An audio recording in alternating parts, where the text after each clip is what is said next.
Pesan publik ada yang mau disampaikan? Oke, gini Bang. Eh, Assalamualaikum warahmatullahi wabarakatuh. Waalaikumsalam warahmatullahi wabarakatuh. Saya mau cerita lagi, saya baru bisa live lagi karena kemarin saya sempat masuk ke roomnya Mbak Ica ya, kalau nggak salah itu Kristen semua. Karena memang posisi saya sekarang saya ingin mempelajari agama Kristen, Islam atau apapun gitu. Karena untuk cari buat saya agama yang paling benar itu yang masuk akal. Itu. Nah, saya masuk ke sini, saya punya dua pertanyaan untuk Kristen dan Islam, Bang. Itu. Ini yang boleh saya nanya duluan ke Kristen apa ke Islam dulu nih, Bang, di sini, Bang? Boleh. Ini ada siapa nih? Hasan Publik, Bang. Muslim apa? Muslim.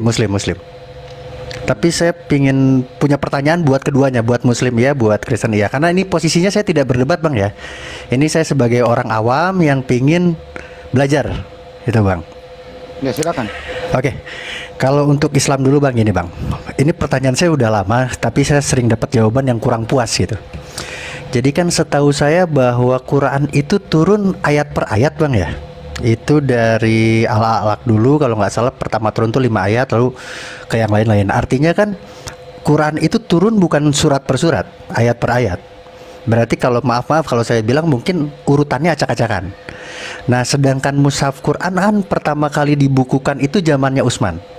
Nah, saya Muhammad yang pertama kali Nabi Muhammad SAW, lalu kepada Umar bin Khattab, lalu kepada Utsman. Itu yang terakhir. Oke. Kalau Pertanyaannya apa Bang? Pertanyaannya adalah kalau yang saya baca betul, karena memang ini mushafkan tuh Umar, karena kan katanya dikumpulkan dari Pertanyaannya, siapa yang bikin susunan Quran itu? Yang ngasih nama suratnya, lalu atas dasar apa penyusunan itu? Nabi Muhammad SAW itu langsung bersama Jibril untuk menamai surat, untuk menentukan jumlah ayat, lalu dan lain sebagainya. Nah, diakhiri nanti oleh Utsman bin Affan, ada penambahan di situ, penambahan tanda baca saja, bukan penambahan ayat dan bukan penambahan surat. Gitu. Jadi yang terakhir itu adalah Utsman bin Affan. Oke. Kalau gitu kenapa ada cetakan Quran dengan jumlah ayat yang berbeda? Ada 7 versi cetakan Quran dengan jumlah ayat yang berbeda. di mana? Di detik.com saya baca beritanya, Bang. Bukan jumlah ayat, Bro, tapi jumlah qiraat itu. Iya. Oke.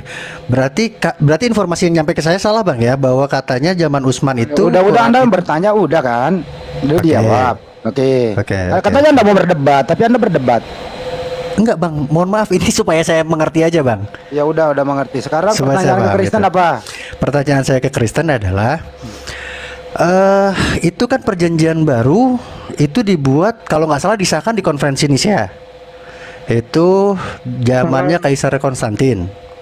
Itu dengan maaf koreksi kalau saya salah ya. Dengan banyaknya orang yang menulis tentang Yesus, artinya ada Injil yang dibuang. Lalu yang disahkan ke perjanjian baru adalah Pertanyaan Injil aja Bang, bertanya langsung, pertanyaan, jangan menerangkan. Pertanyaannya begini, si perjanjian baru, Bang, kalau saya nggak menerangkan agak bingung juga Bang. Ya nggak bisa kalau begitu nggak bisa bahasa Indonesia.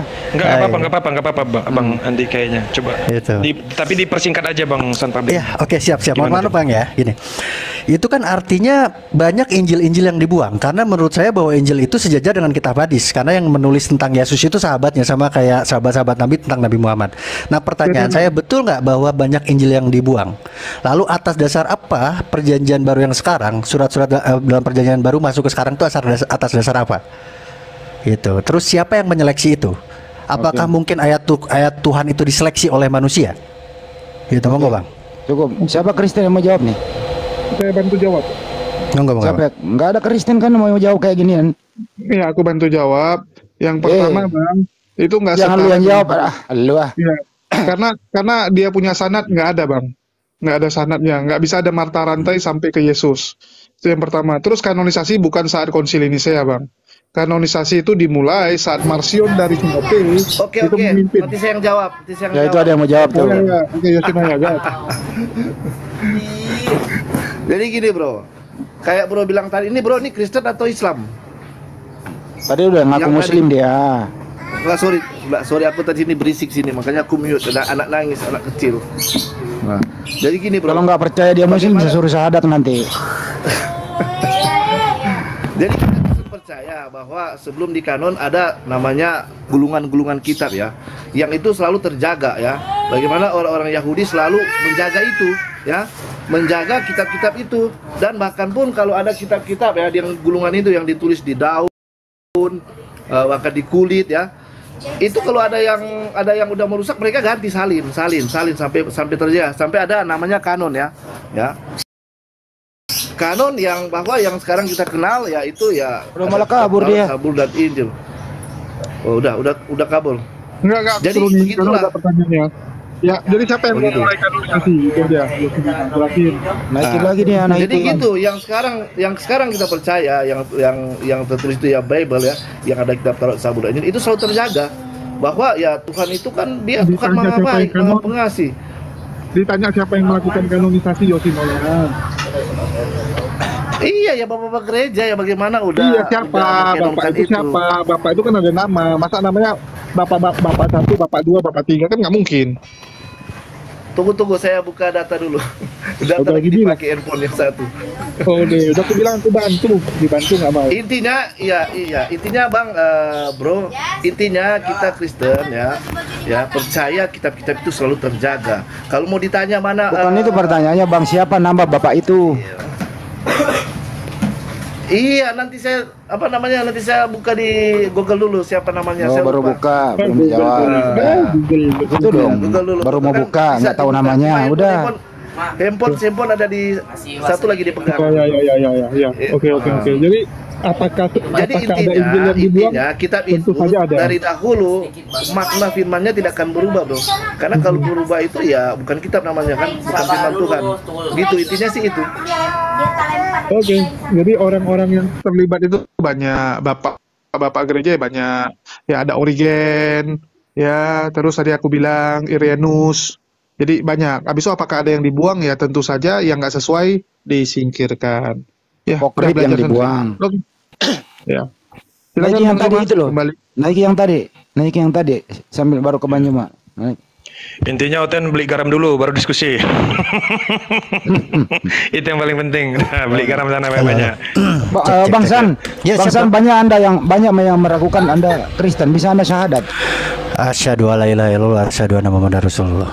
Masya Allah ya, terusin. Oke. Ya itu Bang pertanyaan saya itu. Jadi saya meragukannya itu kalau misalkan memang yang tidak sesuai berarti ada kriteria yang sesuai. Masa iya sih firman Tuhan itu diseleksi oleh kriteria yang dibuat manusia? Itu Ya Bang. iyalah Bang, mereka diilhami Roh Kudus. Kalau kamu mau ke situ, bro, emang di kitab-kitab Quran bukan ditulis manusia, ya. Terus kalau kamu mau tanya manuskrip aslinya udah tidak ada, bro. Tidak ada yang bisa menunjukkan itu. Coba kamu tunjukkan manuskrip aslinya. Bang, Ada saya bertanya masalah kekristenan. Iya, Jadi kalau untuk menyerang sama ke arah juga, Muslim, ya. Bukan menyerang, bro. Bukan menyerang. Jadi pertanyaan-pertanyaan itu bisa dibalik lagi. ini kan kayak burden of proof nih. Jadi artinya kalau abang salah tidak bisa mengcompare dengan yang lain. Abang harus mencoba membuka diri bahwa enggak kok gue nggak salah. Jadi nggak harus membandingkan dengan yang lain. Tinggal menjawab saja gitu loh Bang. Harus komparasi, bro. Kalau Namanya komparasi ya ini kan saya bertanya sama abang nih. Kalau untuk bertanya itu ya saya akan bertanya ini kepada rekan-rekan Muslim gitu. Yoshinoya nggak punya kemampuan, jadi dia udah akui, nanti dia nggak boleh. Dia nggak tahu, dia mau ngomong dulu. Oke, Iya, mungkin karena ada yang memang mau tidak semua memang saya itu hafal. kesaksian kok. Semua bisa Google aja dulu kan gitu. Boleh 1 menit, Semua boleh pada 1 hafal. menit. Jadi gini bro. Jadi Boleh 1 menit. kayak di dalam Al-Quran atau sejarah-sejarah udah dihafal semua. Kalau tanpa ada datanya harus di Google dulu. Noise sekali loh, San Publik. Ku turunin aja Bang San Publik ya, karena noise sekali tempat itu. Karena kalian kan di depan data. Saya ini nggak lagi depan data. Nggak Pak, aku di Lagi depan, pakai input di satu. depan ini, bantal. Gini bro. Ini saya ngobrol langsung nih malu nih. Mental dia. Kalau kalian mau 1 menit, Kalian kan di Biarkan depan cinta buta. tumbuh biasanya. Itu kan? Jangan nyanyi. Oh iya. jadi begini, Injil itu seperti Bapak tadi itu bilang benar, seperti hadis gitu ya. Sebenarnya Injil itu kesaksian Bukan itu para ditanya murid. siapa yang menyusun. Bukan ditanya itu, ditanya siapa yang menyusun Bible itu. Dengar dulu, kamu adalah saksiku ya kan. Nah, kesaksian itu dicatat, dituliskan. Nah, Injil Matius itu dicatat abad 50, bukan abad 50, tahun ke-50 Masehi. Injil Matius Sedangkan ya. kalau Oke, coba kita lihat datanya ini bohong-bohong nggak nih? Kalau Lukas, Markus itu 70 apa 60 tuh. Dia barengan. Oldest Matthew ya. Matthew Itu bersamaan. Itu kesaksian kita para ratu, para murid-muridnya. Oke. Nah, karena itu kitab kesaksian dicari yang sesuai, yang saling melengkapi. New Testament manuskrip. Ini New Testament manuskrip. Teksnya Matius ya. Lalu kemudian date-nya tahun 50 tapi bohong. Abad kedua akhir atau abad ketiga. Yang nulis Matius itu abad kedua akhir atau abad ketiga. Tapi itu awalnya di abad ke-50. Abad ke-50. Mana barangnya? Ditulis, bro, nggak apa-apa ditulis abad kedua, ya ketiga. Yang penting bukan abad ke-7 kan begitu. Iya benar. Kalau gitu gimana caranya? Ini kan yang nulis manusia nih, kan yang menceritakan Yesus kan manusia. Kan dituliskan baru di abad kedua. Awal-awalnya Matius itu udah menuliskan. Makanya percaya pada firman Allah, jangan firman manusia. Waduh, bocah. Lebih gini bro. Lebih itu memang kesaksian bro. Makanya surat-surat kesaksian itu sampai kepada Muhammad. Soalnya ini Matius Tuhan bukan Matius. Matius Tuhan bukan. Ya, Al-Quran itu selebaran-selebaran dari Paulus yang nggak jelas. Jadilah Al-Quran. Makan dulu, makan. Oh marah IWG. IWG marah. IWG santai dulu kok ribut kali tempat lu udah noise, suara nggak jelas, teriak-teriak. Perbaiki dulu nih. Pertanyaannya sederhana ya? Pertanyaan sederhana, nama-nama yang menyusun Bible itu siapa? Sederhana pertanyaannya. Siapa nama-nama yang menyusun Bible itu? Panitia kanonisasi organisasi. Berapa orang gitu loh? Siapa aja? Seperti Ella itu ada kepala penerjemah Anwar Chen gitu ya. Nah, sekarang Bible panitianya siapa susunannya siapa namanya di sana gitu. Sama-sama juga kayak Al-Quran. Kebukti bohong, emosi IWG. Siapa yang menyusun? Ya Al-Quran udah dijelaskan tadi lo Bang Nepos datanya ada gimana sih lo? Ya ketawa dia. Bener gua. Kalau Al-Quran kan ada Dewan Panitanya Zaid bin Sabit. Pembinanya siapa? Pembinanya Abu Bakar bin Siddiq, pengawasnya Umar bin Khattab, saksinya berapa? 3.000 sahabat. Nah, gitu. Sekarang kalau Bible siapa tuh nama-nama tuh? 1 Antonius, 2 siapa lagi? Antonius. Yosinonya nih di mana sih? Kok ributnya nggak enak banget. Pak Yosi siapa dong namanya jelasin Bang. Gua matiin dulu bro, lagi di pinggir jalan bentar. Lu kok ada suara ayam, suara anak kecil, suara apa aja? Nah ini Naga Bonar nih. Naga Bonar. Halo, shalom Bang Naga Bonar. Ya, saya mau bertanya tadi soal nama Bapak, ya kan? Enggak, Abang siapa dari Islam atau Islam? Biar jelas. Hah? Saya Kristen. Oke, siap. Apa? Kristen dia? Itu siapa nama Bapak siapa namanya? Tadi saya ada yang bertanya kan? Ya, mau jawab ya? Ya. Ada yang bisa jawab? Enggak, Naga Bonar mau bertanya atau mau nanya? Ya jelas lah kita nggak tahu karena kita hanya sebut nama Bapak itu panggilan Bapak. Bisa Bapak gereja itu ada orangnya Pak. Bisa saya itu Bapak kamu. Tidak, saya panggil Bapak. Tapi saya nggak tahu namanya. Nah, coba gimana tanggapan kamu? Terus ngapain Yesus turun? Ngapain Yesus turun kalau nggak kenalin nama Bapak? Dia turun itu untuk menebus dosa kamu. Orang gue belum lahir. Nembus dosa ke siapa? Ke Bapak kan? Si gue berutang dosa ke Bapak siapa namanya? Sekarang begini aja. Iya, pusing dia. Siapa nama Bapak? Pak, dia nanya Bapak gereja yang melakukan kanonisasi Alkitab, bukan Bapaknya Yesus. Nah, nggak apa-apa lah, sekalian aja. Sekalian aja lah. Sekalian aja langsung lah. Oke lah. Sekali tekuk dua topik, ya. Sekali tekuk dua bapak. Nanya bapaknya si Jul nih, nama bapaknya si Jul siapa? Nih nanya mungkin tuh kali. Iya, kan tadi bapak gereja ini kok jadi bapaknya Yesus. Bukan. Naga Bonar siapa nama bapaknya Yesus? Itu cuma sebutan. Justru makanya saya tanya kamu. Ya ngapain lu nanya bapaknya Yesus ke kita? Justru Anda yang Kristen menjelaskan siapa nama bapaknya Yesus. Kalau bapaknya Yesus ya Yesus, biar kamu tahu. Bapaknya Yesus adalah Yesus. Oh. Gimana sih? Naga, siapa nama bapaknya Yesus? Ya dia sendiri. Ah? Dia sendiri. Jadi nama bapaknya Yesus adalah Yesus. Iya, karena dia satu. Oke. Artinya Buset Yesus dah. dan Yesus Junior. Yesus yang turun. Oh, Yesus jadi Junior. ada dua Yesus dalam satu hakikat ya. Ini oneness nih Dia orang. satu, bukan dua, dia satu. Cuman itu Ya. sebutan Bapak itu kita hanya sebut, bukan gak ada nama, tapi kita panggil Bapak. Tuhannya orang Yahudi Bapak atau Yesus? Kalau masalah itu saya nggak tahu ya. Oke. Kalau masalah itu, Oke, Tuhannya orang Yang Kristen saya Bapak, Tuhannya orang Kristen, Tuhannya orang Kristen Bapak atau Yesus? Yesus Kristus. Berarti Anda tidak menuangkan bapaknya Yesus. Loh, dia Bapak juga, karena dia satu. Dia Bapak juga. Oke lah. Kasih Bang Juma aja lah. Udah mau ngomong tuh Bang Juma. Satu lagi, yang mati disalib Bapak atau Yesus? Oke bro, sebelum gua turun ya, gua mau ngekerja dulu nih ya. Sambil kerja. Naga, yang mati disalib Bapak atau Yesus? 1-2 kata lah. Itu Hah? Yesus Kristus untuk menebus dosa kamu. Oh, yang mati disalib Bapak atau Yesus? Itu Yesus Kristus, Tuhan Allah kita. Bukan Bapak. Bukan Bapak. Tutup lagi lah. Kasih Bang Juma aja lah. Dengan tuh aku. Pusing nih orang ini. Ya silakan. Ada capek deh. Ya udahlah, Ya silakan Bang Juma. Ini dia Capek bingung. sendiri, Bapak Bang. dan- capek Karena ya dia ya. nggak ada yang bisa jawab itu, muter-muter kayak gasing aja pertanyaan itu. Itu kalau bisa saya ketemu nama bapak kamu, otomatis saya panggil Bapak kan. Tapi saya nggak tahu namanya. Ya udah Udahlah. namanya bapaknya Yesus siapa?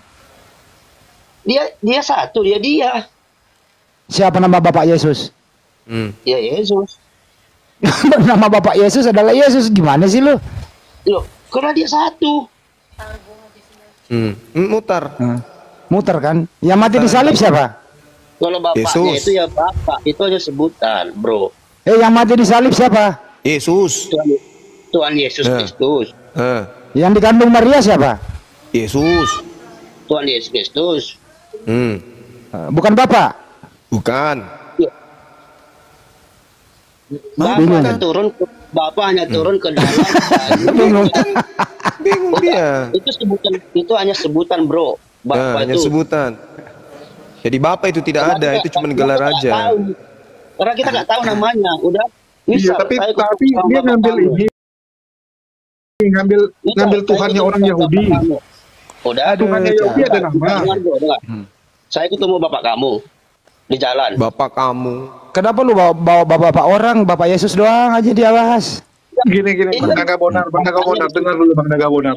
Bang Naga Bonar kalau nggak tahu nanya nama bapaknya Yesus siapa, biar dijelasin. Kan yang diambil Tuhannya orang Yahudi, kecuali kamu bilang, oh Tuhan kami itu beda sama Yahudi. Kami nggak tahu karena Yesus cuma bilang nama Tuhan kita Bapa. Itu baru. Ini udah ambil dari Yahudi, masa nggak tahu? Oke, silakan Bang Juma, udah ngantuk soalnya. Iya.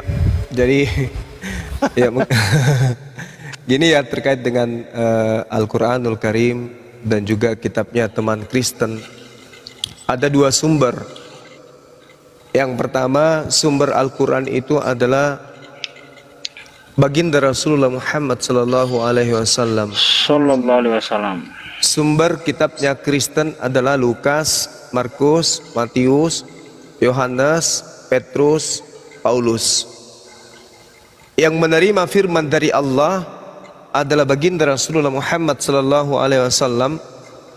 Yang menerima firman dari Allah adalah Isa atau yang mereka sebut Yesus. Jadi ada dua yang menerima firman ini, baginda Rasulullah dan Isa alaihissalam. Mana firman yang Isa alaihissalam terima? Gelap. Mana kemudian firman yang diterima oleh baginda Rasulullah Muhammad sallallahu alaihi wasallam? Al-Qur'anul Karim, jelas. Di Indonesia ada dua agama besar, Kristen, Islam. Islam kitabnya Al-Quran, sumbernya baginda Rasulullah Muhammad sallallahu alaihi wasallam. Kristen kitabnya Perjanjian Baru, sumbernya Lukas, Matius, Yohanes, Paulus, Markus, Petrus. Ada yang ganjil di sini, ada yang ganjil.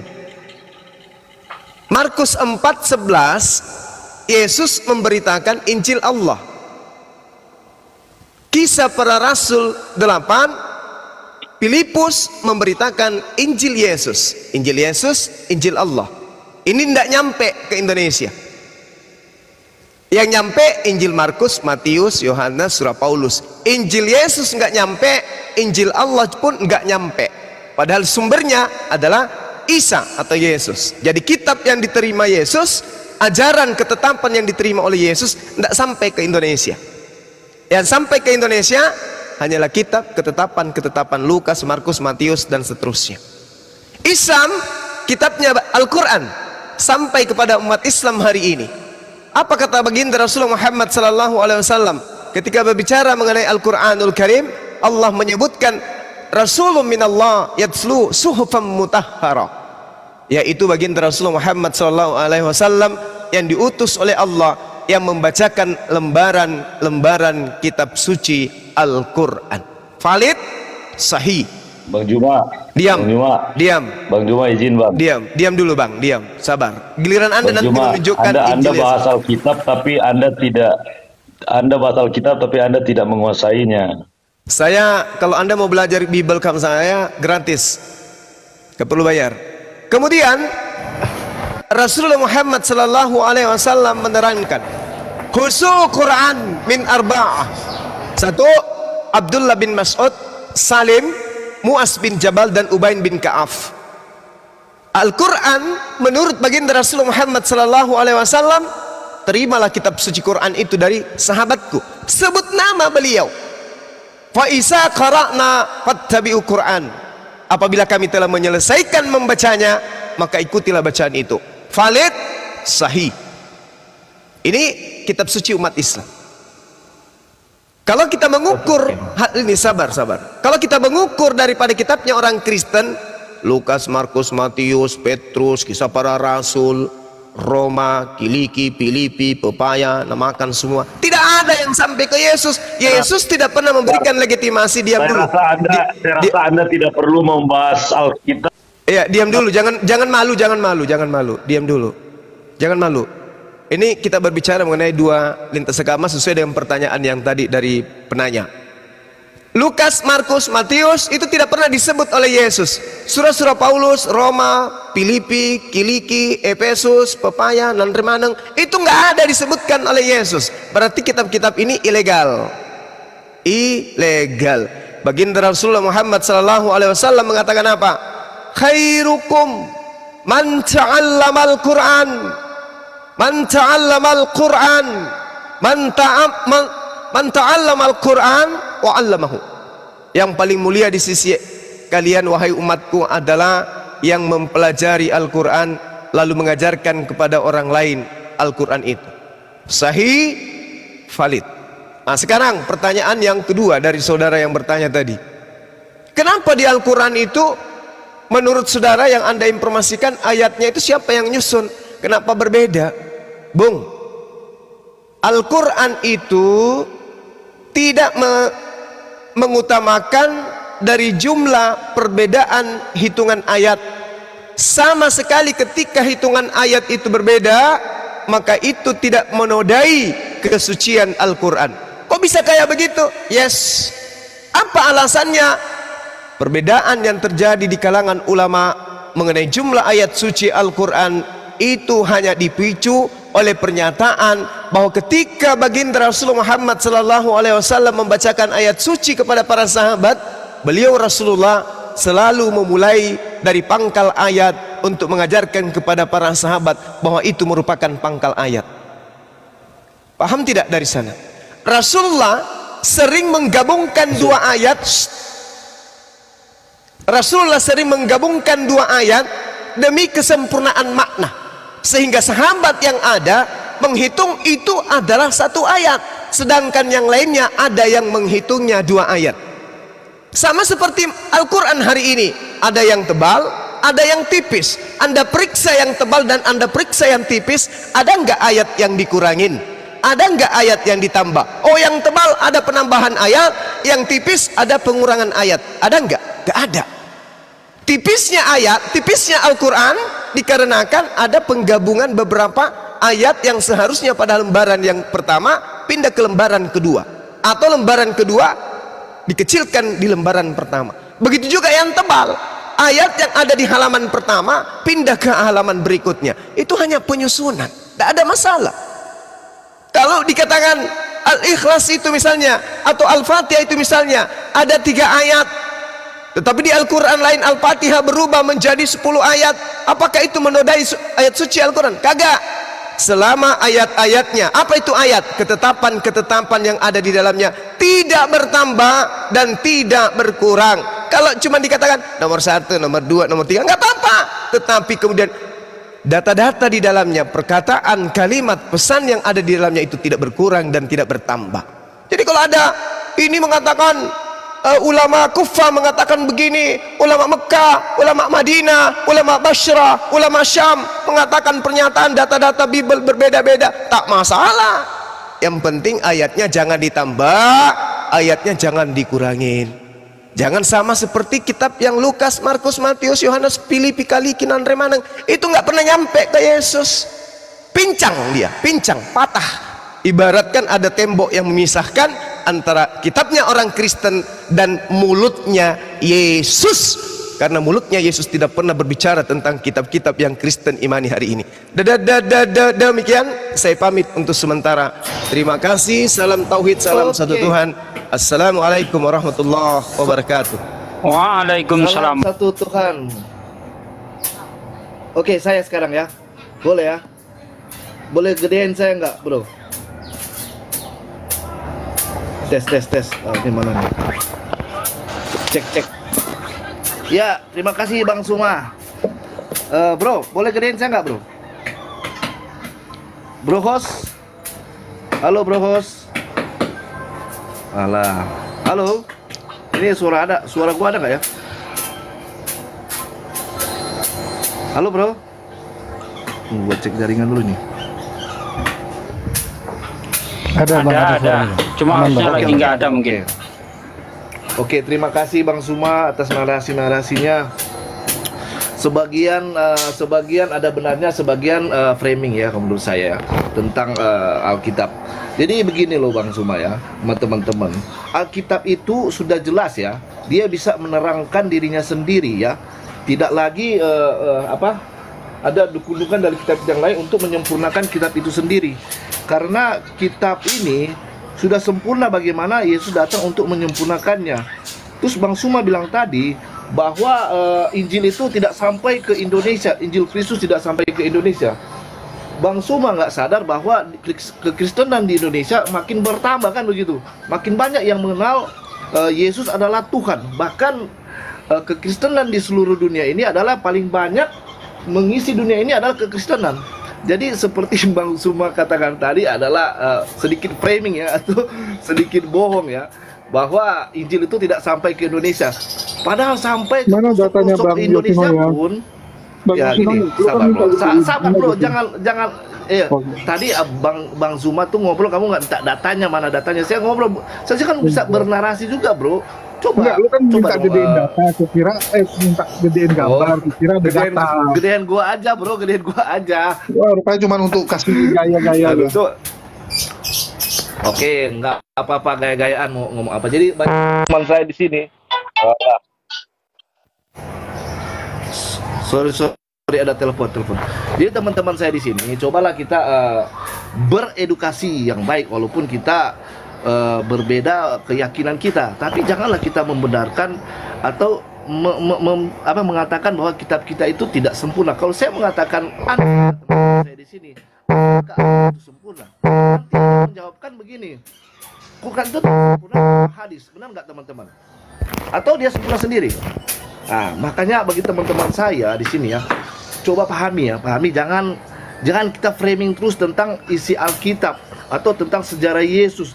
Yesus katanya nggak sampai, Injil Yesus nggak sampai ke Indonesia. Sedangkan saya aja kenal Yesus kan dari mana? Dari firman.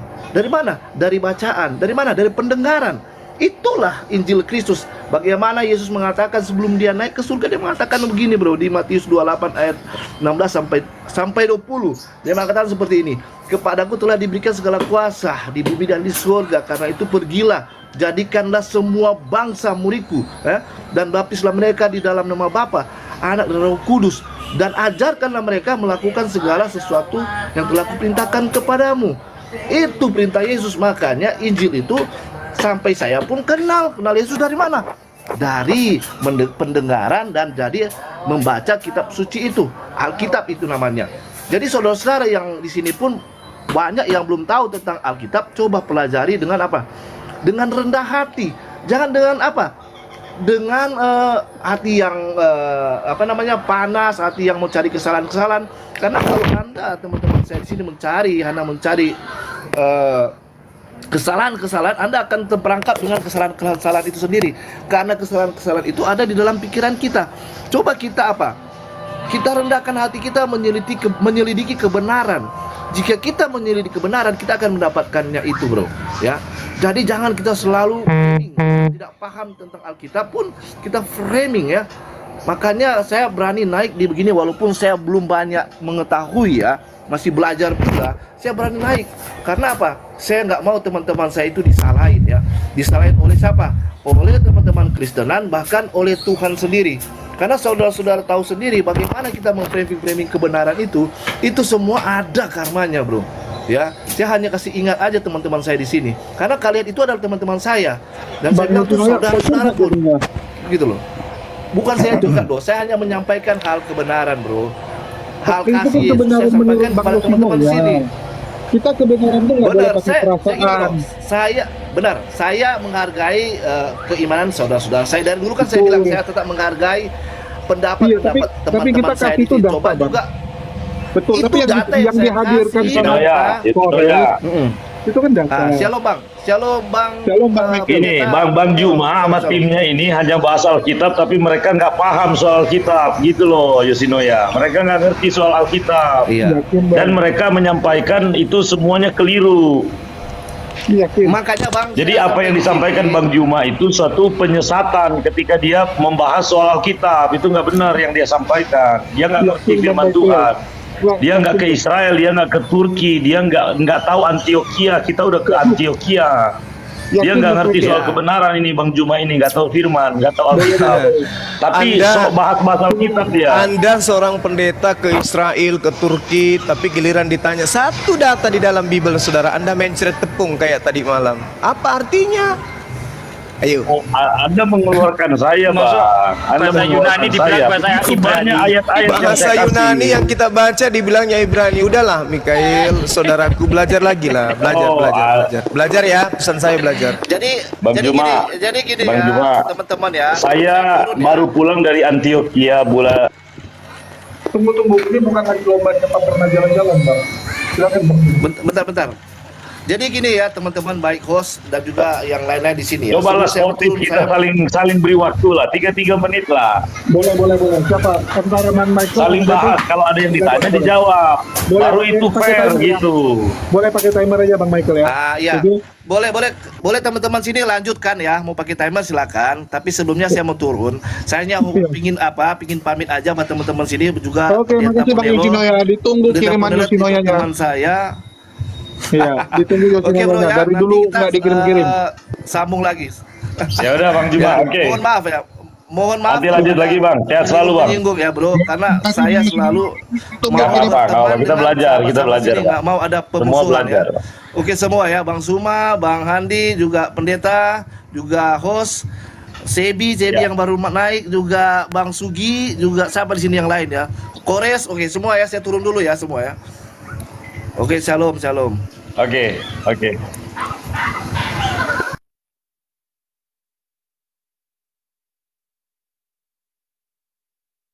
Oke, pakai timer ya. Bisa Bang Michael? Oke, Bang. Nasibnya pertanyaan saya tadi gimana Bang? Jadi intinya Bang. Dari tadi saya belum dapat itu. Oke, silakan dulu. Ya, pertanyaan yang tadi yang masalah dari konsil tersebut, apakah betul banyak Injil yang dibuang? Gitu. Akhirnya banyak. Bung, tadi saya sudah menjawab saudara di dalam Kisah Para Rasul 8, Injil Yesus tidak nyampe ke Indonesia. Mana Injil Yesus? Nggak ada.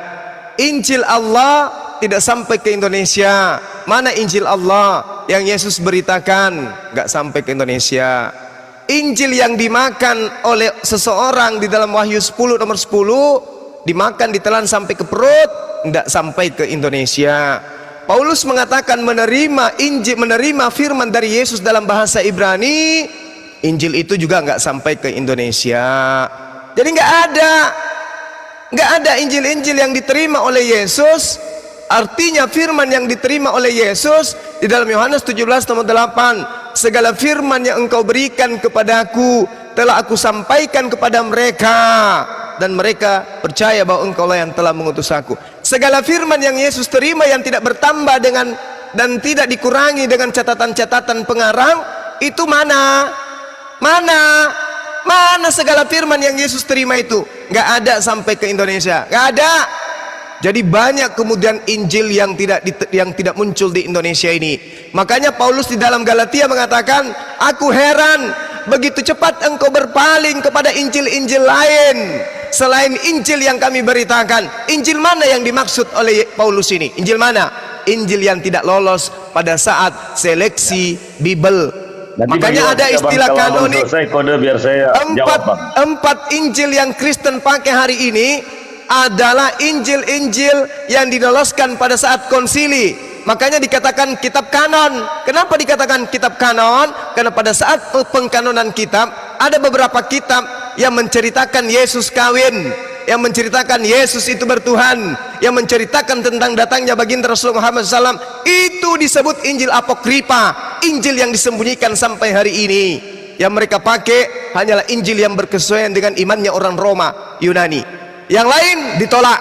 Injil Yesus ditolak, Injil Filipus ditolak, Injil Allah ditolak, Injil Thomas ditolak, Barnabas ditolak, Maria ditolak. Semua yang berbau Romawi Yunani itulah yang dipakai. Maka saya minta kepada pendeta-pendeta yang menguasai ilmu kekristenan, hadapkan dengan saya biar saya berdiskusi agar jemaat tidak disesatkan. Begitu, demikian. Ayo Bang. Silakan, Ayo Bang. Ayo sekarang saya Bang ya. Silakan. Boleh saya sekarang? Silakan. Baik. Kalau Injil dari Yesus tidak sampai ke Indonesia, saya ini bukan orang Turki Bang. Saya orang Indonesia asli Bang. Opa saya Jawa Bang. Saya Jawa Manado ini. Kenapa saya bisa percaya tentang Injil? Yesus bilang, jadikanlah semua bangsa muridku. Beritakanlah Injil. Makanya Injil itu tersebar luas di seluruh Indonesia. Jadi Injil itu ada sampai ke Indonesia. Abang tadi bilang bahwa tidak sampai. Nah lalu yang disampaikan oleh Rasul Paulus Injil lain, ini adalah satu penggabungan antara hukum Taurat dan Injil. Injil kalau digabungkan dengan ajaran-ajaran lain bukan Injil lagi. Injil itu murni. Apa arti Injil? Injil adalah kabar baik. Injil adalah kekuatan dari Allah. Oh ya. Jadi Injil ini adalah berita baik di mana Allah berinkarnasi menjadi manusia, menebus segala dosa manusia. Bahwa dosa manusia semuanya ditebus di dalam Yesus Kristus dalam kematiannya. Dan orang yang percaya kepada dia mendapat kehidupan yang kekal. Itu Injil. Jadi sangat keliru kalau Bang Juma bilang bahwa Injil tidak sampai ke Indonesia. Karena Matius, Markus, Lukas, Yohanes itu adalah kitab Injil. Siapa Matius? Adalah murid Yesus. Siapa Yohanes? Adalah murid Yesus. Murid yang paling dikasihi oleh Tuhan Yesus.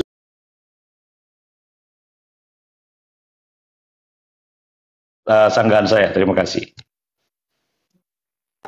Oke, Anda harus pahami dulu, saudaraku pendeta Mikhail.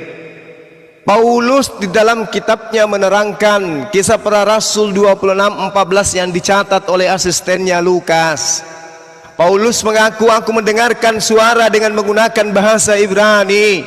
Tunjukkan firman-firman yang Paulus terima dalam bahasa Ibrani itu. Tunjuk mana firman yang Paulus terima dalam bahasa Ibrani itu.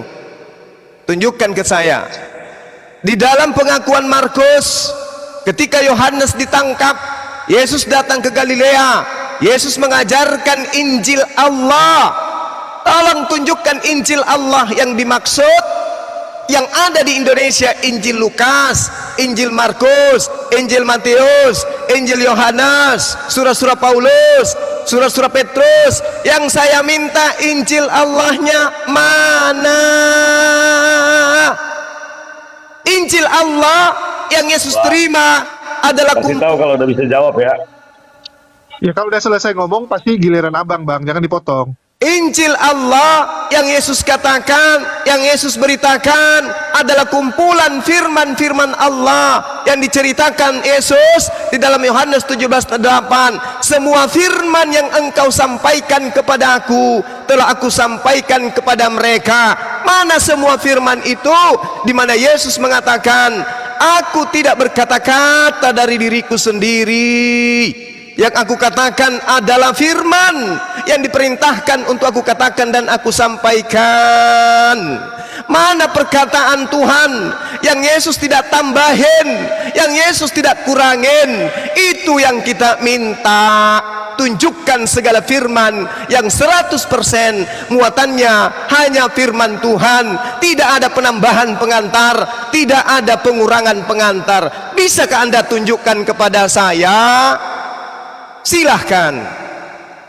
Oke, jadi temanya mana Injil yang disebut sama Yesus ya, bukan autobiografi yang ditulis oleh orang-orang. Itu. Silakan Pak Michael. Baik. Jadi Injil ini menceritakan tentang Yesus, ya. Matius dia menjelaskan Yesus di dalam versi yang dia tahu. Lukas menceritakan Yesus di dalam versi yang dia tahu. Makanya kalau kita baca Matius, Markus, Lukas itu seperti ada kesamaan. Tapi mereka sedang menjelaskan siapa tentang Yesus. Bahwa Tuhan Yesus itu ketika dia datang, dia mengajar. Nah, apa yang diajarkan itu, itulah Injil. Dan itu ditulis oleh murid-muridnya. Yang menulis Injil Matius adalah Matius. Yang menulis Injil Markus adalah Markus, yang menulis Injil Lukas adalah Lukas, dan Injil Yohanes adalah Yohanes. Jadi ini adalah Injil, apa yang dikisahkan, apa yang diajarkan oleh Yesus Kristus. Jadi mau dibuktikan mana, sementara sudah ada kitab sucinya, sudah ada yang kita baca, sudah ada yang kita beritakan. Dan saya sudah melihat keasliannya. Saya sudah pergi, sudah belajar sampai ke Israel. 2 kali saya ke sana, Bang. Saya belajar pergi ke Antioquia, yang sekarang adalah kota Hatay, Antakya, yang kena gempa bumi awal tahun kemarin. Jadi kalau bicara naskah aslinya itu ada dalam bahasa Yunani.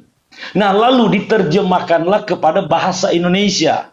Karena manusia, bahasa itu, awal mula bahasa kalau abang baca itu, ada di dalam Kejadian pasal 11. Ketika manusia jatuh di dalam dosa, dan keturunan Nuh, Sem, Ham, dan Yafet, mereka bersatu, satu bahasa, satu logat. Mereka mau melawan Allah, mau melawan Tuhan. Mereka mendirikan menara sampai ke langit. Untuk apa? Melawan Tuhan. Nah, Allah mengacau balaukan bahasa. Muncullah di sana bahasa Batak, bahasa Manado, bahasa Jawa, dan bahasa begitu banyak. Nah, di dalam kisah dalam Alkitab, terjemahan bicara perjanjian lama dalam bahasa Ibrani, perjanjian baru dalam bahasa Yunani.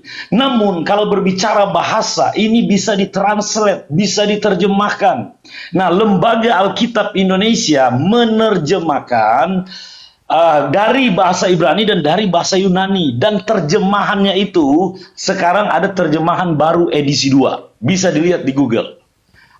Bisa juga dikunjungi di kantor di Salemba, Jakarta Pusat, kantor Lembaga Alkitab Indonesia. Bahwa mereka adalah doktor, adalah profesor yang ahli di dalam bahasa, mentranslate bahasa Yunani dan bahasa Ibrani kepada bahasa Indonesia. Nah, jadi Injil itu tidak berubah. Makna dan kata-katanya itu diartikan, dan itulah yang menjadi pegangan orang Kristen. Nah, jadi kalau bicara Injil tidak sampai ke Indonesia, itu salah besar dan itu keliru. Oke, ini membahas tentang bahwa Injil sampai tapi versinya versi Markus, Lukas dan sebagainya ya. Oke, silakan Bang Juma. Oke, Bung.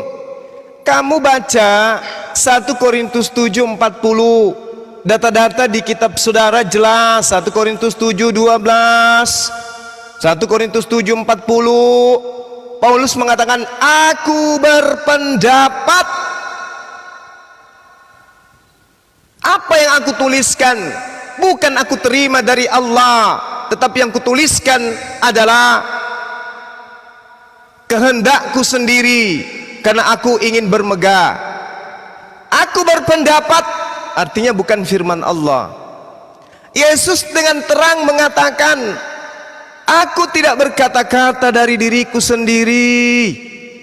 Paulus mengatakan, aku berpendapat. Bang, izin ya Bang.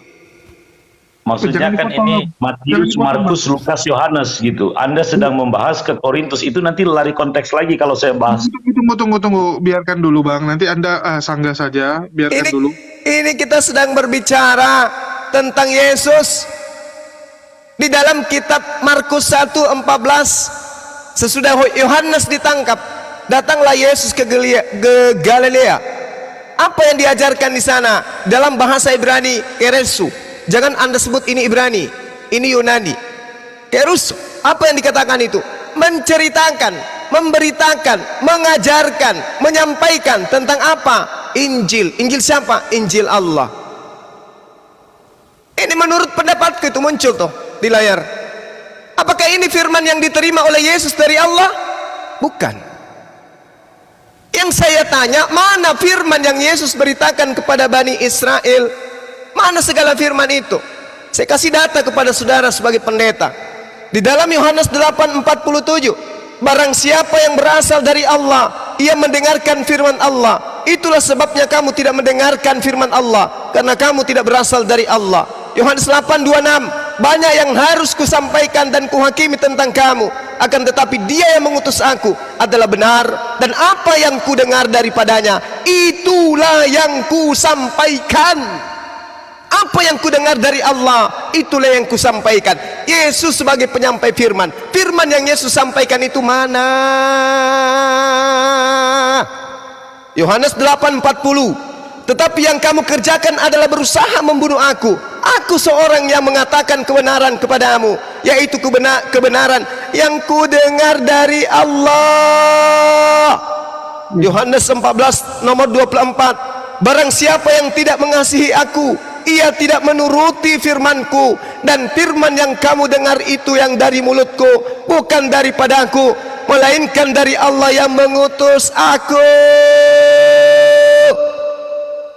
Yohanes 17:14, sabar, aku telah memberikan firmanmu kepada mereka, karena mereka bukan dari dunia, maka firman yang mereka dengar dari mulutku, mereka membencinya.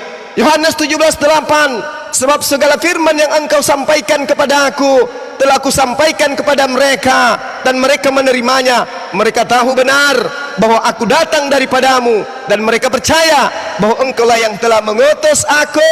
Terakhir, Yohanes 12:49, sebab aku Yesus sebagai penerima firman tidaklah berkata-kata dari diriku sendiri. Apa yang aku katakan adalah apa yang diperintahkan oleh Tuhan untuk aku katakan dan aku sampaikan kepada mereka. Anda belajar. Pertanyaan saya, mana segala firman yang Yesus terima dari Tuhannya? Di mana jangankan Lukas, Markus, Matius, Yesus sendiri tidak berani menambahi firman-firman itu. Yohanes 12:49. Aku tidak menambahi, aku tidak mengurangi. Belum, Bang. Mana segala firman yang Yesus terima dari Tuhan? Tunjukkan sama kita di sini. Oke, silakan. Saya tunjukkan sekarang, Bang. Abang sedang baca Yohanes. Abang sedang baca Injil. Itulah kebenaran. Yang abang pakai dalil-dalil itulah kebenaran. Yang Yesus sampaikan itu adalah Injil. Yang abang sedang baca itu mengenai Yesus datang ke dunia, Yesus berkhotbah, dia naik ke atas bukit waktu di Galilea. Saya sudah pergi di mana Yesus berkhotbah di atas bukit, tempatnya saya sudah ada ke sana. Jadi Yesus itu yang abang baca itulah Injil dalam Injil Yohanes. Nah sekarang abang bertanya, mana Injilnya? Abang sedang membaca Injil itu tersebut. Itu yang pertama. Yang kedua, kalau berbicara tentang Rasul Paulus yang dia memiliki satu pendapat, saya akan menjelaskan ke Bang Zuma ini. Rasul Paulus adalah rasul yang dahulunya dia adalah orang jahat sebelum dia menjadi rasul. Dia membunuh orang-orang percaya. Orang yang percaya kepada Injil dibunuh sama dia.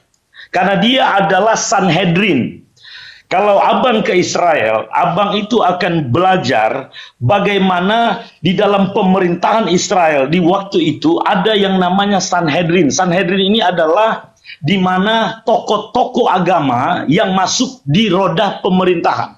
Dan hanya 70 orang Sanhedrin. Rasul Paulus adalah salah satu ya dari fraksi Farisi.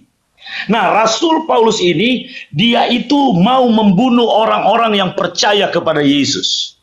Nah, dalam perjalanannya ke Damsyik, setelah dia menganiaya, maka Yesus berjumpa dengan dia. Tuhan Yesus berkata, "Saulus, Saulus, mengapa engkau menganiaya aku?"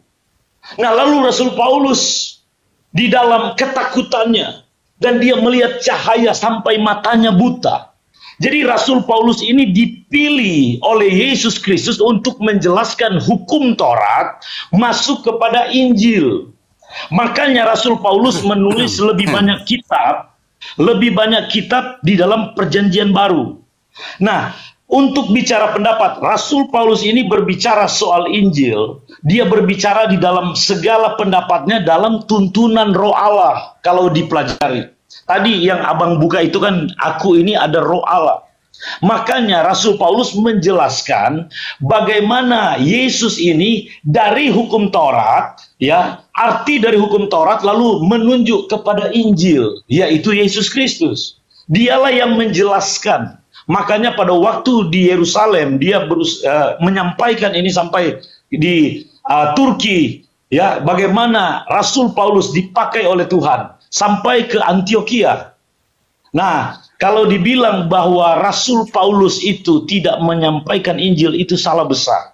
Rasul Paulus, dia adalah pemberita Injil. Dia adalah Rasul yang ke-13 yang dipilih oleh Tuhan Yesus itu sendiri. Terima kasih. Oke, saudaraku pendeta Mikhail, saya membacakan pernyataan. Oh jangan kamu nonem, ini pendetamu yang lagi maju, turun dulu lah. Pernyataan dari kitab Anda, kitab yang tidak diketahui siapa penulisnya. Belakangan baru muncul nama Yohanes di sana, tetapi Yohanes yang dimaksud bukanlah murid Yesus. Saya memberitakan dan membacakan ini sebagai informasi dari seorang wartawan yang menuliskan kejadian sesuai dengan uraian yang saya bacakan.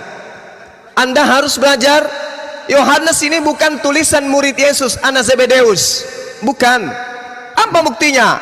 Baca di dalam kitab Yohanes 21, nomor 24-25. Dialah murid yang memberikan kesaksian tentang semua ini dan yang telah menuliskannya, dan kita tahu bahwa kesaksiannya itu benar. Masih banyak hal-hal lain yang ingin diperbuat oleh Yesus, yang telah diperbuat oleh Yesus.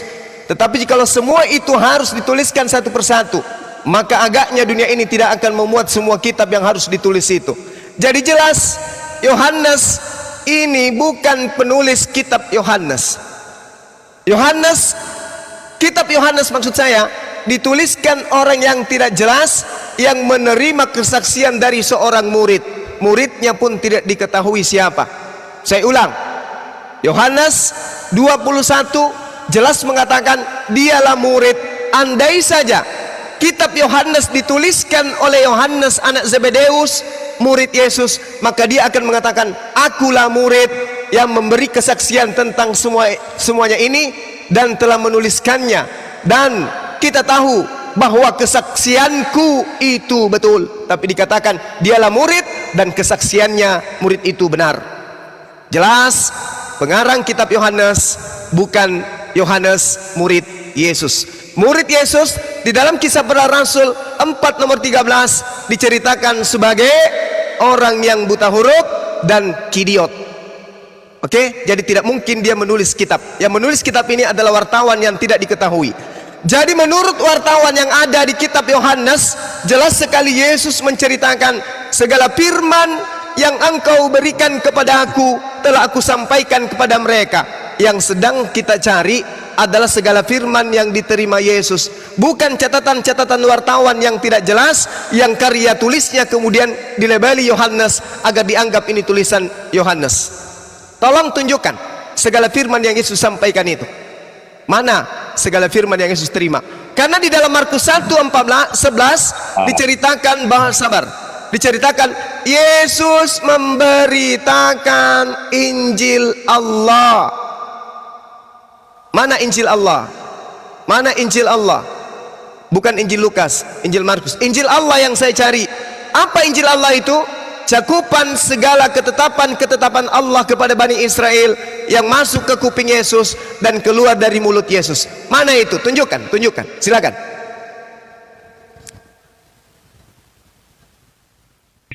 Baik, Bang Juma. Ini adalah satu fitnah kalau bilang Yohanes tidak menulis Injil Yohanes. Anda baca berbicara tentang Yesus dan bicara ditulis oleh wartawan, ini adalah satu hal yang tidak ada bukti. Ini adalah satu fitnah. Ini Bang, aku punya Alkitab penuntun nih Bang ya. Abang lihat siapa penulisnya nih Bang ya. Mudah-mudahan bisa kebaca ini. Nih. Open ya. cam, silakan open Bang, cam. lihat. Penulis membaca mula-mula nih. Tanggal penulisan. Michael, open cam aja, perlihatkan. Ini sudah saya buka, nih, saya open cam. Nggak ada open camnya. Udah bisa. Nggak ada, diklik dulu open camnya Pak. Sudah. Nggak ada. Oh ya, kok nggak kelihatan? Coba ya. Oke, udah kelihatan. Itu Kelihatan ya? simpan dulu, Kelihatan nggak, Pak? videonya disimpan dulu. Itu baru on di Anda, kita belum lihat. Nggak ada Pak yang kelihatan. Oh simpan, ya udah, oke. Oh, iya. Bisa nggak? Oke, Ya. Abang, bentar ya. Nah udah tadi Pak muka Bapak depannya Pak. Ya, oke, ini Bang. Oke, ya ini bisa dilihat Bang. Penulis adalah Rasul Yohanes anak Zebedeus, saudara Yakobus yang disebut anak-anak guru. Di sini ditulis, lihat nih, ada pembaca mula-mula ya, tanggal penulisan di tanggal 85 sampai 50 Masehi. Jadi 85 tahun sesudah Yesus mati. Latar belakangnya ada. Ditulis setelah Yerusalem dihancurkan pada tahun 70. Lalu ayat-ayat kuncinya ada. Jadi kalau dikatakan bahwa tidak ada atau ada yang mengarang ini adalah satu hal yang sangat-sangat fitnah atau satu hal yang tidak benar, begitu. Satu hal yang disampaikan oleh Bang Juma nggak ada data. Ini Bang, ini ya. Ini Alkitab penuntun. Oke, studi Bible. Dan ini sejarah-sejarahnya semuanya ada. Semuanya ada. Jadi abang itu harus punya bukti kalau memang Injil Yohanes yang tulis adalah wartawan. Siapa wartawannya? Kalau Anda berkata tidak ada wartawannya, ini adalah satu fitnahan yang besar. Ya, Yohanes dia menulis ya Injil Yohanes lalu kitab Wahyu. Jadi yang Anda baca juga di dalam kitab Wahyu itu berbicara bahwa begitu banyak perbuatan-perbuatan Yesus. Kalau ditulis tidak ada satu kitab pun yang mampu, bahkan seisi dunia ini tidak mampu. Ya, jadi Bang Zuma, saya harap Anda berbicara sesuai dengan sejarah dan buktikan. Jangan sampai Anda tidak punya dasar. Terima kasih. Oke, bukti sudah Anda buka. Pengarang kitab saudara menuliskan di tahun 85 Masehi. Yesus berbicara di tahun 30-an. Kalau Yesus dan pengarang kitab saudara duduk berhadap-hadapan, maka dia akan menulis di tahun 30-an.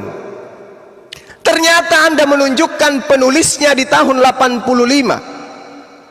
Halo, bukankah tulisan di dalam Yohanes mengatakan Yesus berkata sebelum terangkat ke langit, dia sampaikan segala firman telah ia sampaikan.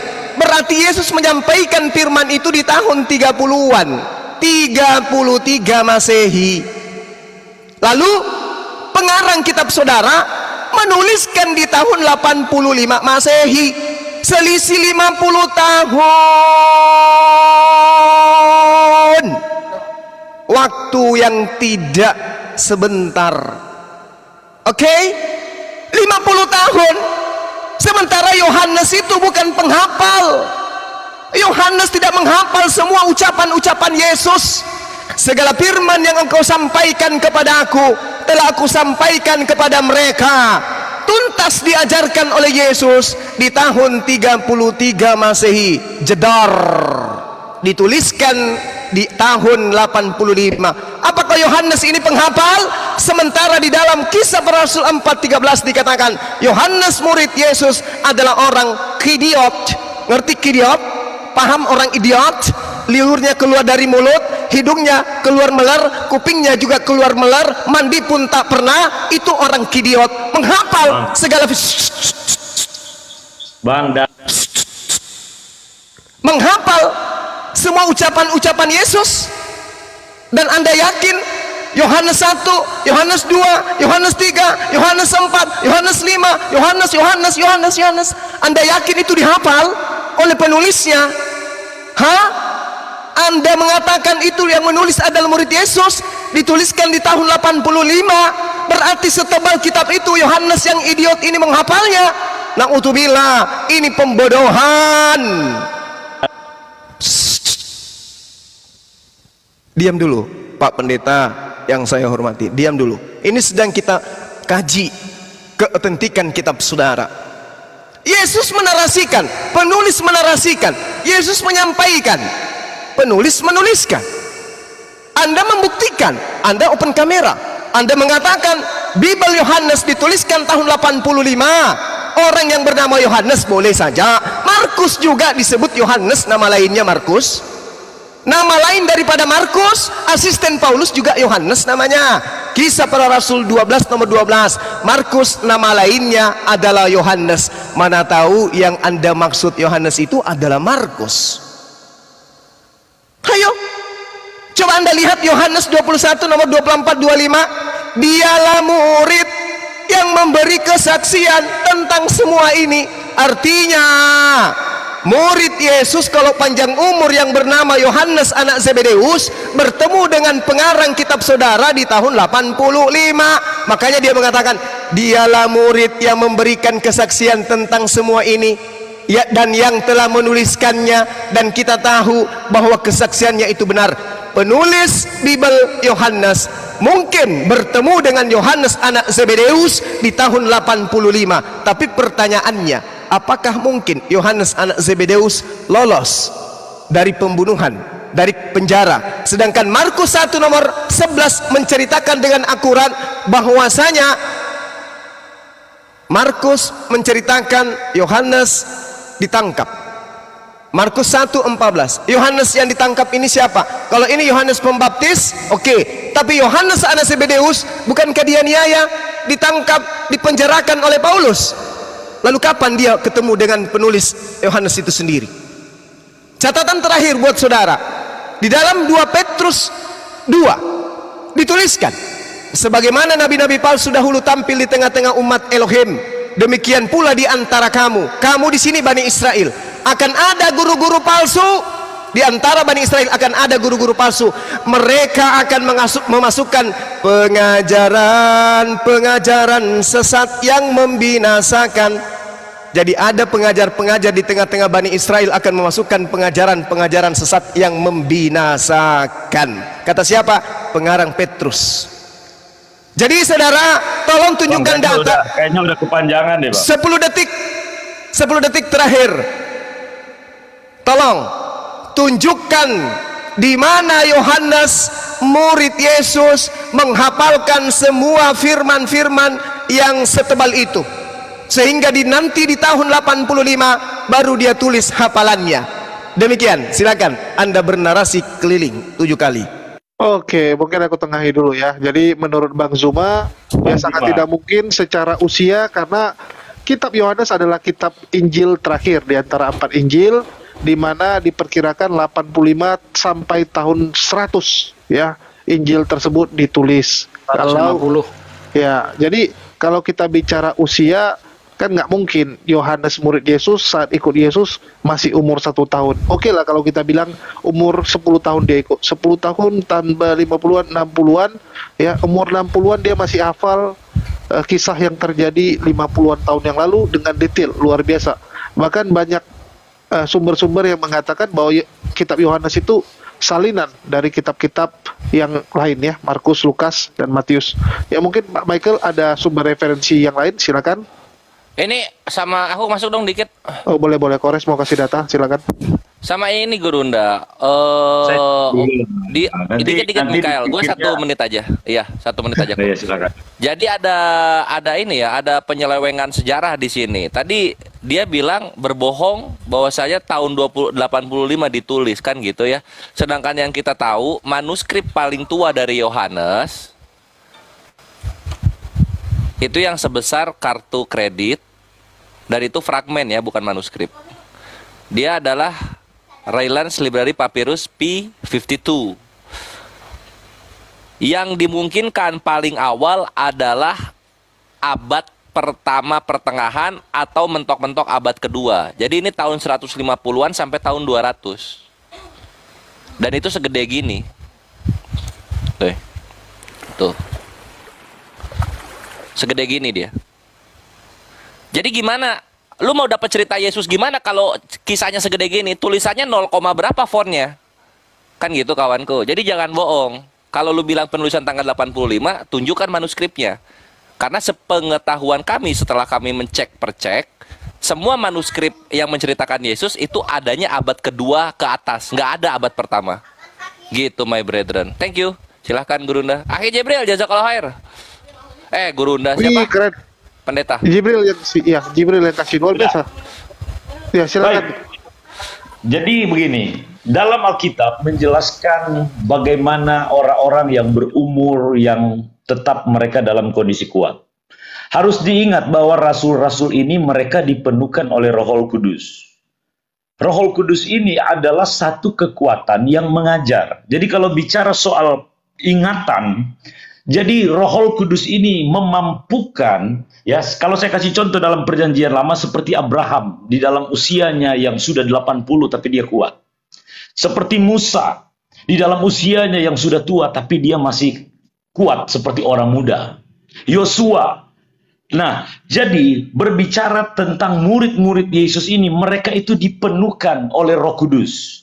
Roh Kudus inilah yang mengajarkan, Roh Kudus inilah yang mengingatkan mereka, sehingga mereka mampu menulis. Bahkan sampai ketika Rasul Yohanes dibuang di Pulau Patmos. Dia menulis kitab Wahyu yang begitu detail, yang begitu luar biasa. Dia mendapatkan satu penglihatan, satu pewahyuan yang luar biasa.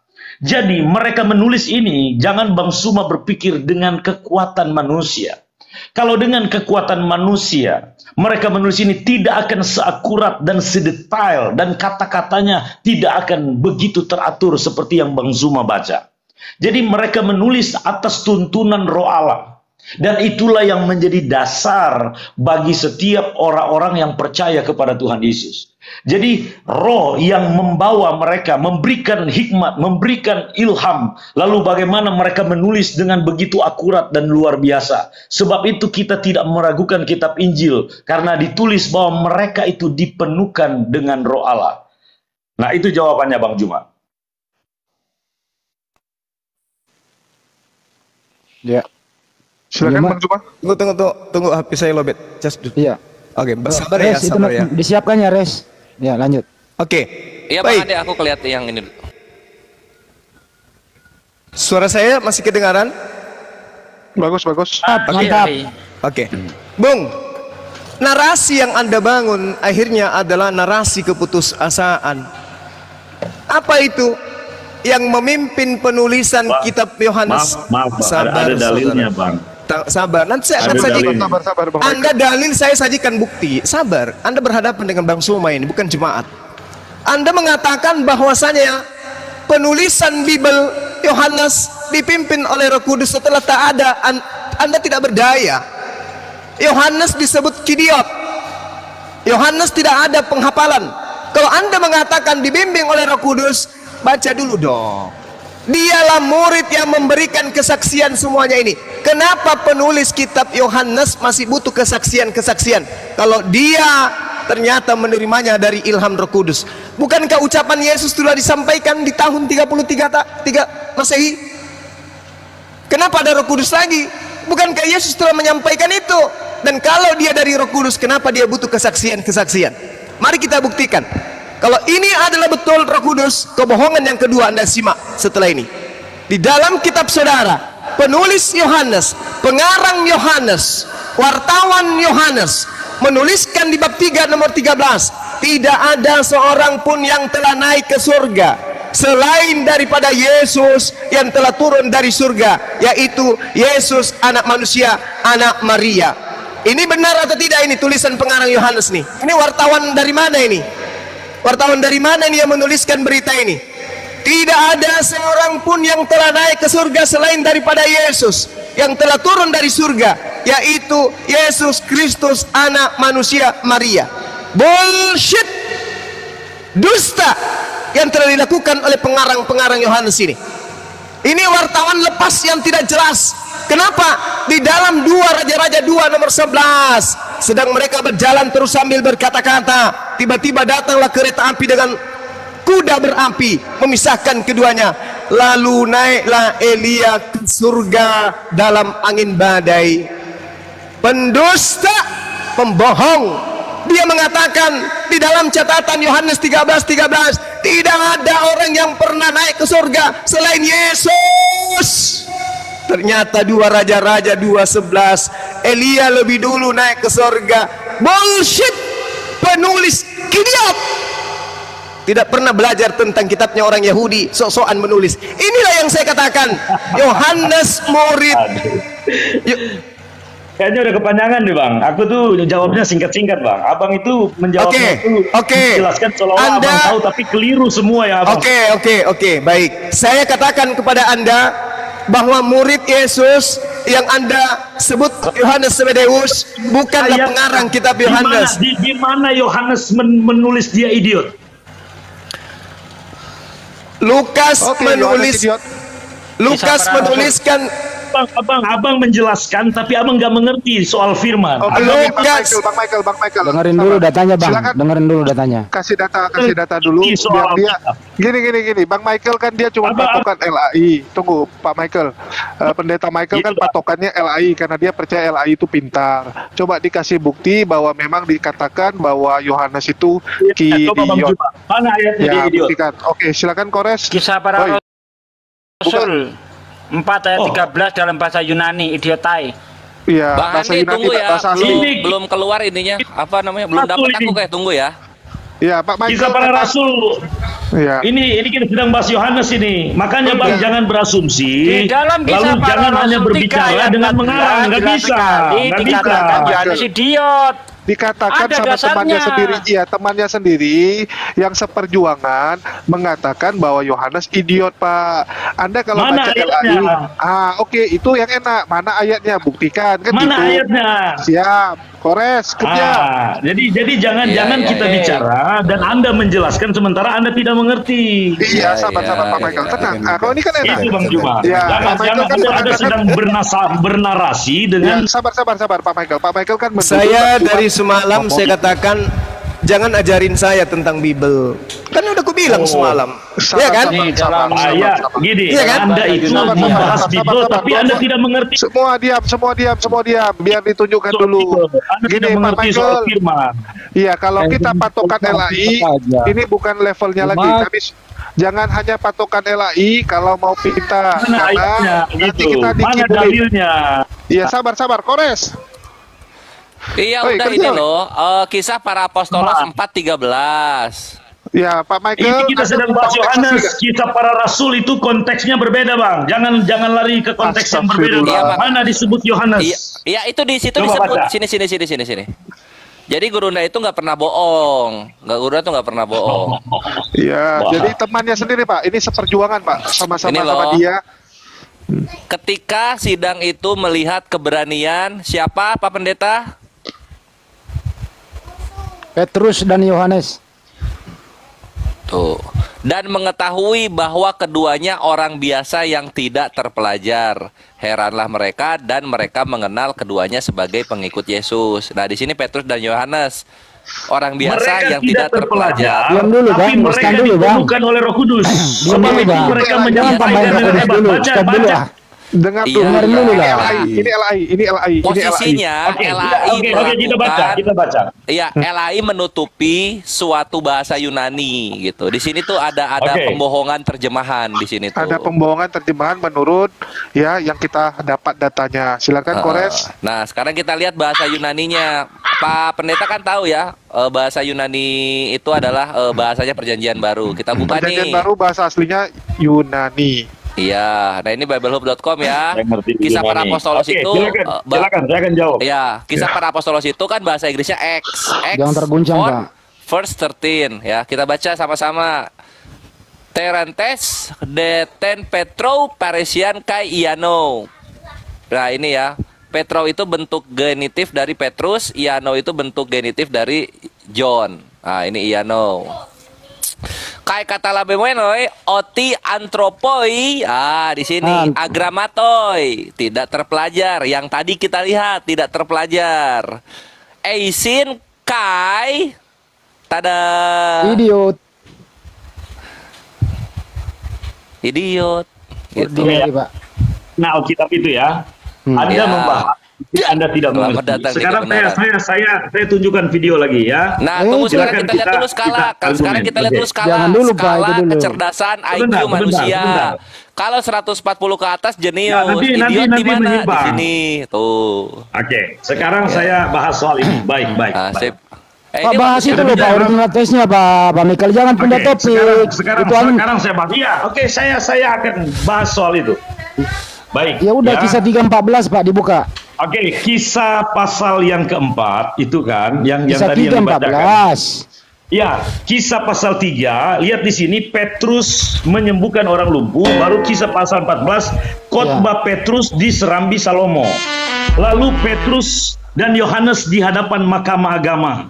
Mereka yang mengatakan mereka idiot, orang-orang yang mendengar mereka yang tidak menerima kebenaran. Seperti Bang Suma berkata dia idiot, tapi yang dilakukan oleh Yohanes ya bisa dilihat itu di dalam ayat yang ke-8, mereka itu penuh dengan Roh Kudus. Ini ayat 8 nih. Roh Kudus. Ya. Jadi ketika mereka menyampaikan itu disertai dengan mujizat-mujizat. Kalau mereka orang bodoh, tapi di situ lihat, di situ begitu banyak mujizat yang mereka lakukan. Sebab orang yang disembuhkan oleh mujizat itu sudah lebih dari 40 tahun umurnya. Jadi pada waktu itu orang-orang banyak terkesima dengan pengajaran mereka. Coba lihat dalam ayat 19. Tetapi Petrus dan Yohanes ya menjawab mereka, silakan kamu putuskan sendiri manakah yang benar di hadapan Allah, taat kepada kamu atau taat kepada Allah. Jadi kalau dalam konteks itu berbicara di mana satu konteks yang Mereka ini orang-orang yang berkata mereka bodoh, tapi mereka tidak bodoh. Orang mana itu Kita Pak yang ngatain? bandingkan di Orang dalam mana yang 1 ngatain dia Korintus. bodoh Pak? Orang mana Pak? Begini Bang, bentar, saya lagi satu ayat lagi. Kalau Bang Juma panjang-panjang kan, jangan dipotong dulu. Ya, dalam 1 Korintus ya, dalam 1 Korintus itu berkata ayat 18 bahwa Injil ini adalah kebodohan bagi mereka yang akan binasa. Bahwa di sini juga dikatakan bahwa orang-orang yang bodoh dari Allah lebih berhikmat daripada orang-orang yang berhikmat menurut dunia. Jadi dari pemahaman yang disampaikan tadi itu adalah ejekan daripada orang-orang Yahudi yang tidak mau menerima firman Allah, yang tidak mau percaya kepada Yesus adalah Tuhan.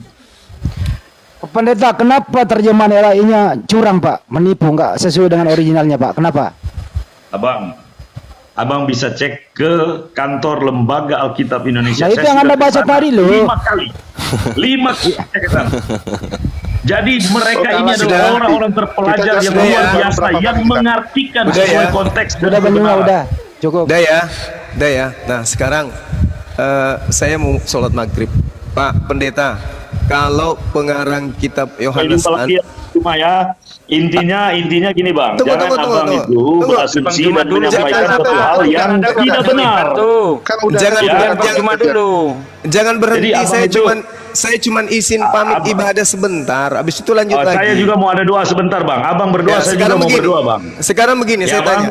Kalau abang itu kalau bagi saya tidak dengarkan. Ini sebabnya semalam Anda di-kick karena Anda sok tahu. Ini bukan gereja, Bung. Saya bukan cuma saya bukan jemaat. Pak Michael gantian, Pak. Tadi kan udah. Soal Injil. Sabar. Bapak kalau nggak bisa sabar gimana jadi pendeta sih? Anda merasa mengerti karena perpuluhan, beda dengan saya. Saya ngerti karena saya belajar. Dengarkan. Kalau pengarang kitab Yohanes, kalau pengarang kitab Yohanes ini tidak idiot, kenapa dia mengatakan ini bentar lagi Kuki, sekali lagi Pak Michael Kuki ya Pak. Bang Juma, udah oke ya. Doa aja dulu. Dengarkan saya, saudara Mikael, dengarkan. Kalau pengarang kitab saudara ini tidak idiot, kenapa dia mengatakan tidak ada orang yang pernah naik ke surga selain Yesus? Kenapa dia mengatakan tidak ada seorang pun yang telah naik ke surga selain Yesus? Kenapa dia mengatakan begitu? Kenapa? Ya, padahal ada Elia kan udah naik. Ada Elia. Sekarang saya jawab, Abang. Abang bertanya, saya jawab. Iya. Oke? Iya. Oke. Iya. Nah, di dalam ayat itu, ya di dalam Injil Yohanes, Yesus sedang menjelaskan bahwa dia turun dari sorga. Dia adalah roti hidup yang memberikan kehidupan. Yang saya tanya pengarangnya. Yang saya tanya pengarangnya. Kenapa pengarang Yohanes mengatakan Yesus berkata tidak ada seorang pun? Pengarang, Bang. Ini Alkitab kita bukan dikarang, Bang. Ini adalah mereka yang dituntun oleh Roh Allah. Yang dituntun oleh Roh Kudus. Orang-orang bilang mereka bodoh, tapi mereka begitu luar biasa mengadakan mujizat-mujizat. Kalau dia dituntun oleh Roh yang suci, kenapa dia mengatakan bahwa tidak ada orang yang pernah naik ke surga selain Yesus? Kenapa dia mengatakan begitu? Itu perkataan Yesus yang ditulis oleh Yohanes. Makanya Anda pelajari secara konteks. Kenapa Yohanes menulis begitu? Sementara Elia bahwa dia yang Elia di dalam 2 Raja 2 nomor 11 lebih dulu terangkat ke surga. Itu konteksnya. Aduh, udah. Sabar Pak Michael. Sudah. Anda tamat. Ilmu Anda tidak lebih baik daripada jemaat biasa. Nah ini begini ya. Saya teman-teman izin untuk sholat maghrib ya. Sebentar Pak Michael, Anda standby dulu Pak Michael. Bang Juma mau konsisten sebelum ya, izin dulu karena sebentar habis Isya ada jadwal untuk kegiatan Maulid untuk di TikTok lain. Oh ya udah Bang, selamat ya. Selamat hari raya Bang. Tugas Bang. Gimana? Pak, udah azan Bang sini. Ya Pak Michael. Ya udah. Pak Michael dengerin dulu Pak Michael. Apakah Yohanes tahu kalau Elia itu naik ke surga? Tahu atau tidak dia? Gini Bang, abang ya kan begini, tahu atau tidak? Abang itu sedang mengartikan sesuatu hal yang sangat-sangat tidak bisa disambungkan. Saya ini bertanya, saya nggak mengartikan. Yohanes jelas-jelas tahu dong. Yesus Kalau tahu kenapa dia nulis hanya Yesus yang naik ke surga? Dia menulis Yesus naik ke surga itu. Coba itu perkataan Yesus itu bukan. Berarti Yesus juga nggak benar itu. Apa yang Yesus sampaikan dicatat oleh Yohanes. Berarti Yesus juga nggak tahu kalau Elia pernah naik ke surga. Oh, Anda salah. Coba saya akan jawab. Kalau begitu saya balik, Pak Michael. Apakah Elia naik ke surga? Naik ke surga, betul. Oke. Betul. Terus Yohanes berkata hanya Yesus naik ke surga. Yang mana yang benar? Ini kena kan lu? Kena. Yohanes ini bicara turun naik ke surga. Kena. Kalau Elia konteksnya dia terangkat ke surga. Ini dalam konteks dia turun dari surga. Dia turun lalu naik. Kalau konteks dari Elia beda, Bang. Ya udah, oke. Karang aja terus. Ya udah ya teman-teman, saya pamit maghrib dulu. Habis isya saya ada undangan untuk acara maulid. Jadi Dinda Julius, nanti kalau misalnya saya turun itu berarti saya sudah mulai acara di sebelah ya, Dek. Silakan nasihat Saudara Pendeta Mikael. Semua dapat hidayah. Pesan saya kepada saudara, ayo belajar, jangan malas belajar. Abang juga belajar yang benar, Bang. Jangan mengarang, Bang. Asyhadu alla ilaha illa anta astaghfiruka wa atubu ilaik. Salam tauhid, salam Tuhan Yesus memberkati. Assalamualaikum warahmatullahi wabarakatuh. Wah, Michael satu ron. Komal juga mau doa, Bang. Satu ron. Izin dulu. Pak Michael satu ron. Ini yang penting nih. Mana duluan himne Platonis Yunani daripada Yohanes Pembuka, Pak? Duluan mana? Kalau Jumanya doa, soalnya saya rasa kalau bukan Banjuma kalian belum mengerti kebenaran. Saya lebih pintar dari kau. Kau pendekatan jadi muridku. Anda tidak tahu sejarah dan Anda tidak tahu kebenaran. Ya kau jawab dulu ini. Menurut saya, saya ajarin pendeta nih. Udah ketemu Bang Handi. Pak Michael, janganlah seperti itu. Anda sepele sama Bang Handi, nggak boleh gitu. Gas Bang Handi udah ketemu. Pak Michael, lo nggak malu ngomong kayak gitu? Tadi sore, tadi malam saya pakai bahasa Yunani, kau bilang bahasa Ibrani. Woi. Ya, jadi mohon maaf teman-teman semuanya. Nanti kalau nggak bisa membedakan mana bahasa Yunani, bahasa Ibrani. Hadir. Lawan saya yuk, open camp yuk, tanpa buka Bible, berani enggak? Ya udah Bang, nanti ya. Saya Bible berjalan. Saya mau izin, mau doa dulu Bang. Berani. Terima kasih Bang. Assalamualaikum warahmatullahi wabarakatuh. Waalaikumsalam. Kabur kan?